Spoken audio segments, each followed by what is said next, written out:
right. Cool. Well, I wrote my jokes. It seems I'm a bit over-prepared for tonight. But yeah, so, I'm going to be honest, I'm a little bit nervous coming up here because this is the first time I've done comedy in public. I've done public speaking before, and I always get nervous, and before I speak, I always go, oh no, what if I make a fool of myself? What if they all laugh at me? And this time I'm sitting over there in the back, and I go, oh no, what if I don't make a fool of myself? What if nobody laughs at me? What if they take me completely seriously? Because it's that's the worst thing that could happen at a comedy show, is I finish and somebody comes up to me and they say, oh, Mr. Gustafson, you made some really good points right there. Very serious, very well thought out. We need a good thinker like you on our business team. You should come and present. No, I'm a clown. I'm a goofball. Don't take me seriously. Laugh at me. Point at me. Yeah, mock me. Woo! All right. Well, now that we've established what it's supposed to be, let's get into the jokes. All right. Here we go. So, y'all know Play-Doh, right? That's not just a Midwest thing. You guys had Play-Doh here too? All right, cool. I'm getting some yeses. All right. When I was a kid, Play-Doh had this tagline that said, fun to play with, not to eat. And I thought, wow, that is a great marketing strategy. It's like you tell the customer one thing you're supposed to do with the product, and then one thing you absolutely should not do with the product. I wish more products advertised like that. Like tinfoil, good for the refrigerator, bad for the microwave. Or, Mississippi, fun to spell, not to visit.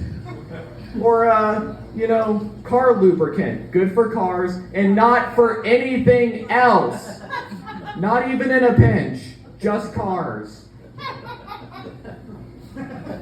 All right, okay. I like to be informative during these sessions, which is the first one I've done. I decided to mix up my acts, so I'm trying to find the next joke. All right, here we go.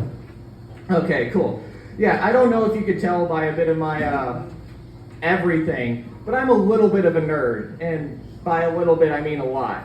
Being a nerd at this age is difficult. Because back when I was a kid, it was really easy to be a nerd. I'd just be hanging out with all my other nerd friends, and one of them would say, oh man, I love Spider-Man. I go, oh, Spider-Man? Tell me about him. They go, he shoots webs and he sticks on walls. Isn't that cool? I go, yeah, it's cool. And then we're both fans of Spider-Man. But now, at this age, people have had so long to get into the things that they're nerdy about. Where it's I'll be talking to one of my nerd friends now. We're going back and forth, and they'll say something like, this is a little bit embarrassing, but I'm a pretty big fan of this comic book superhero called Dr. Super. I'm like, oh, tell me a little bit about him. And they go, okay, so you're going to want to start with the comics in the 60s. Then you're going to want to skip to the prequel series in the 90s before going back and reading the comics in the 80s. You can skip the 70s, trust me. After that, you're going to want to read the comics from the 2000s and watch the Swedish cartoon at the same time. It's going to take 6 months, but let me tell you, it's well worth it. And I don't have time for all that. I got my own stuff to be nerdy about. All right, that's okay. I didn't like that joke either. That's why I didn't want to close on it. Yeah. There we go. You should have said like motor oil. What? Like motor oil. This is good with carry that too. We'll save that for next time. I left my pen over there. All right. On to a joke I like better. All right. So, I don't like COVID. I know that's an unpopular opinion, but I'm brave enough to stand up here and say it. This whole pandemic thing, not for me. But one thing I do like about COVID is that it has shown you who your true friends are. Have you ever had your friend get COVID and then you're perfectly fine? Isn't that just a slap in the face? Hey, I thought my germs were your germs and your germs were my germs. But I guess flattening the curve is more important than our friendship. Okay.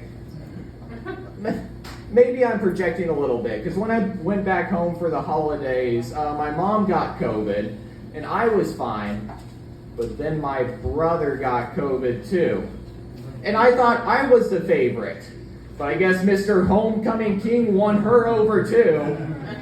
You know what? You enjoy your mother-son sickness bonding. I'm going to be over here tasting things.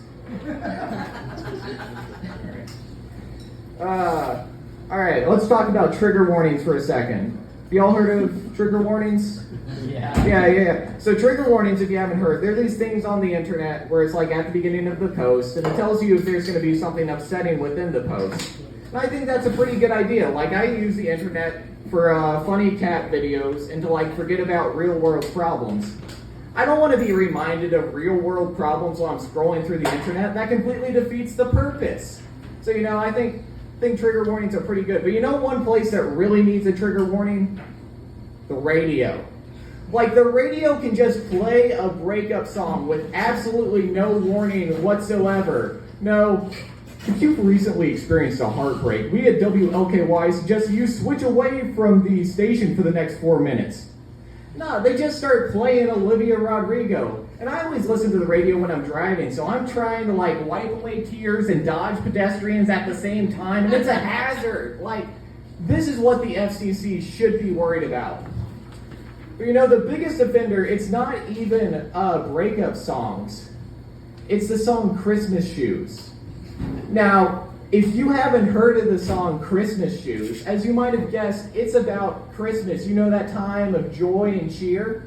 So Christmas Shoes is about a young boy who wants to buy his mother's shoes because his mother is terminally ill and about to die. And they just play this on the radio. You know, it's just like, oh, and that was Frosty the Snowman. Now here's for a song that's going to remind you that your mother is going to die. When was the last time you told your mother you loved her? Have you really told her that enough? And then we're going to play Jingle Bells. There we go. Now we're getting into good stuff. You know, I do love my mom. I love my mom a lot. I love my dad too, you know. They're both great. They're not the best parents ever, but they're like top 25% for sure, you know. And I'm sure to get them bugs that say that. You know, but I do wish that my dad had a little bit more discretionary income. Because right now he's going through, I wish he had more discretionary income so that then he could like buy a sports car and get his midlife crisis over with. Because right now he's going through a poor man's midlife crisis. And let me tell you, it's just not pretty. Like, recently he decided to get into pickling. You know, you know, pickling, you know, the thing that they used to do on the frontier before they had refrigerators or a reason to live. Yeah, my dad decided he's going to start doing that. I don't know why.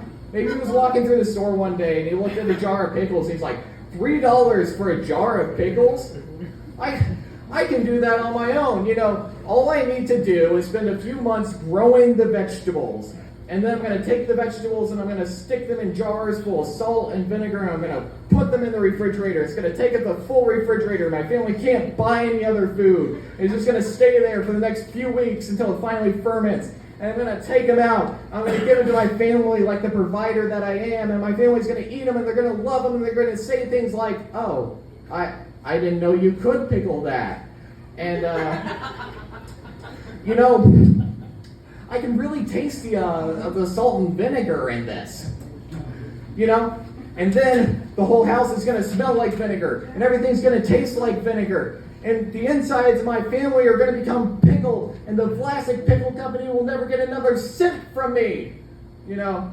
So, that's the stuff that happens when a guy is having a poor man's midlife crisis. Not great.